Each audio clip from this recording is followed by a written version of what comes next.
Assalamualaikum warahmatullahi wabarakatuh. Bismillahirrahmanirrahim. Alhamdulillahi rabbil alamin. Wassalatu wassalamu ala asyrafil mursalin Sayyidina Muhammad wa ala alihi wa sahbihi ajma'in. Ananda sekalian, kembali kita bertemu dalam proses belajar mengajar online. Dan kali ini kita masuk ke bab 11. Adapun tema kita kali ini adalah zakat untuk kesejahteraan umat. Oke, selamat mengikuti. Baik, kita mulai dari pengertian zakat terlebih dahulu. Ditinjau dari segi bahasa, kata zakat merupakan kata dasar zakat yang berarti suci, berkah, tumbuh, bersih, dan baik. Dengan demikian, zakat itu membersihkan atau menyucikan diri seseorang dari hartanya. Karena sesungguhnya dalam harta seseorang ada milik orang lain. Adapun kata zakat menurut istilah syariat berarti mengeluarkan sebagian harta yang diberikan kepada orang-orang tertentu yang berhak menerimanya setelah memenuhi syarat-syarat yang ditetapkan oleh syariat. Baik, selanjutnya B. Syarat harta yang akan dizakatkan. Pertama, milik sempurna. Artinya harta tersebut dimiliki secara sah dan dikuasai secara penuh oleh pribadi muslim.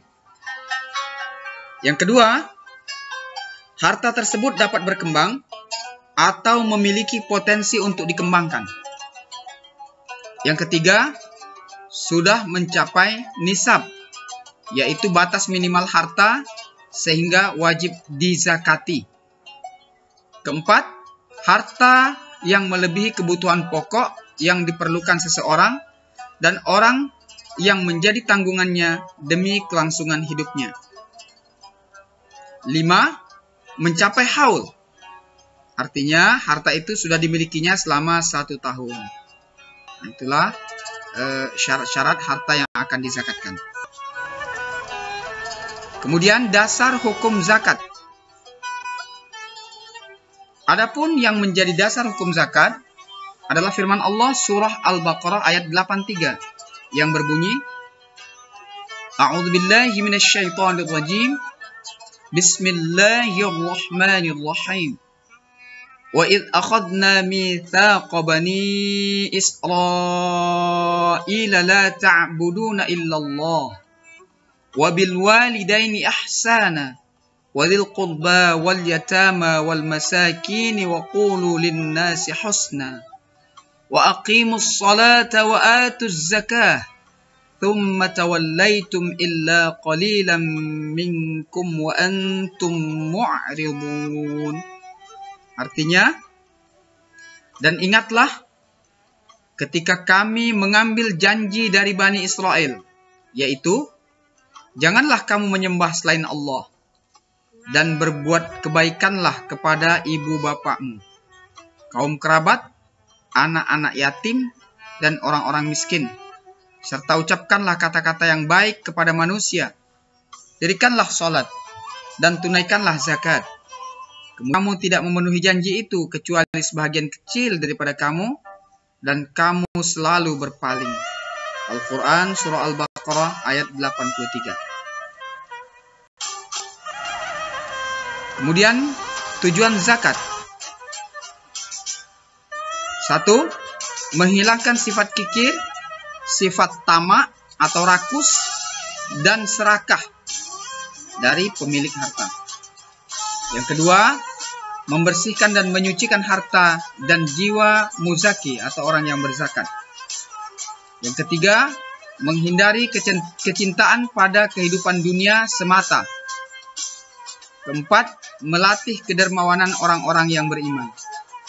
Kelima, mendidik manusia untuk berdisiplin, menunaikan kewajiban dan menyerahkan hak orang lain yang ada padanya. Keenam, melindungi pemilik harta dari hukuman berat dari Allah Subhanahu wa Ta'ala. 7. Menanggulangi kemiskinan dan membantu fakir miskin. Kemudian yang berhak menerima zakat. Hal ini sebagaimana yang Allah firmankan di dalam Al-Quran surah At-Taubah ayat 60. A'udzu billahi minasyaitonir rajim. Bismillahirrahmanirrahim. Innamas shadaqatu lil fuqara'i wal masakin wal 'amilina 'alaiha wal mu'allafati qulubuhum wa fir riqab wal gharimin wa fi sabilillahi wa ibnis sabil. Fariidatan minallahi wallahu alimul hakim.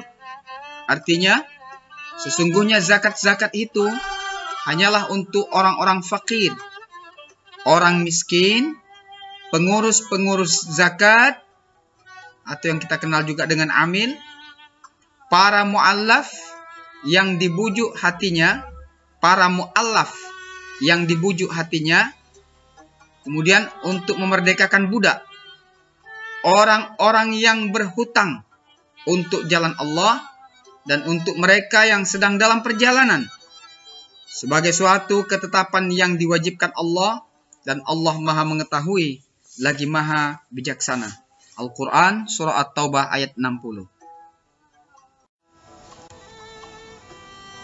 Berdasarkan ayat di atas, bahwasanya yang berhak mendapatkan zakat atau asnaf, yaitu satu, fakir, yaitu seseorang yang tidak memiliki usaha, harta, dan kemampuan untuk memenuhi kebutuhan hidupnya. Yang kedua, miskin, yakni seseorang yang memiliki usaha atau mata pencaharian, namun tidak mencukupi untuk kebutuhan hidupnya.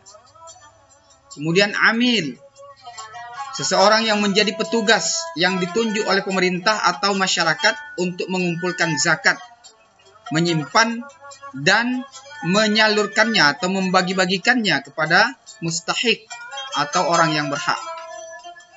Kemudian yang keempat, mu'allaf, yaitu orang yang diharapkan mau memeluk ajaran Islam, atau orang yang baru masuk Islam, atau orang Islam yang tinggal di perbatasan yang supaya tetap terjaga keislamannya.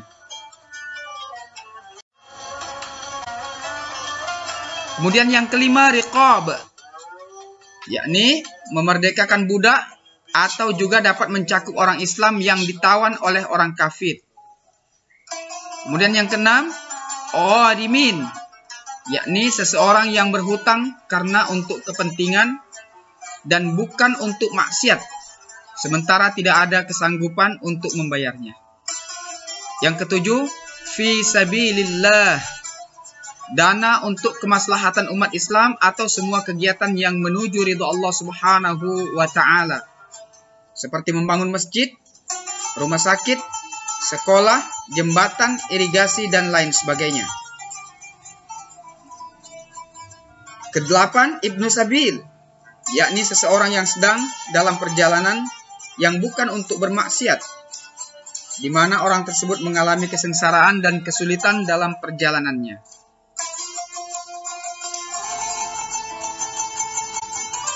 Oke Ananda, itulah bahagian akhir dari pertemuan kita kali ini, dan ini ada tugas untuk Ananda kerjakan.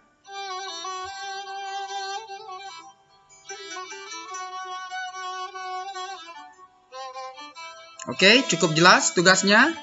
Bapak akhiri, semoga apa yang kita sajikan kali ini bermanfaat, dan jika ada hal-hal yang tidak berkenan, Bapak mohon maaf.